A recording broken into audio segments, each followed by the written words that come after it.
Terima kasih pemirsa, Anda masih bersama kami di Seputar Bali.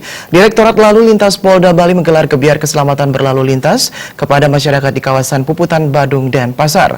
Melalui kegiatan tersebut, masyarakat ditekankan untuk selalu mentaati 7 item keselamatan dalam berlalu lintas demi menekan angka kecelakaan lalu lintas.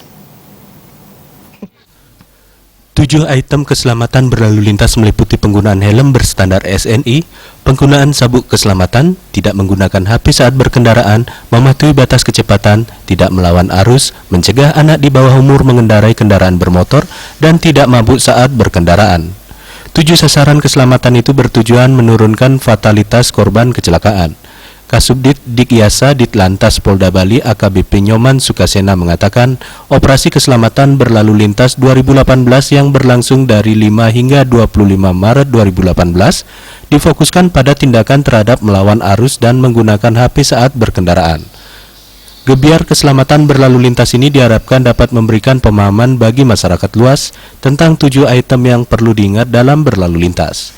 Tujuannya jelas, yaitu menekan laka lantas dan meningkatkan simpati masyarakat terhadap polisi lalu lintas yang mendukung program profesional, modern, dan terpercaya.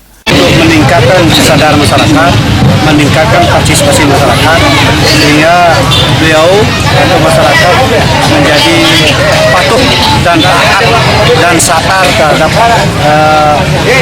budaya tertib berlintas.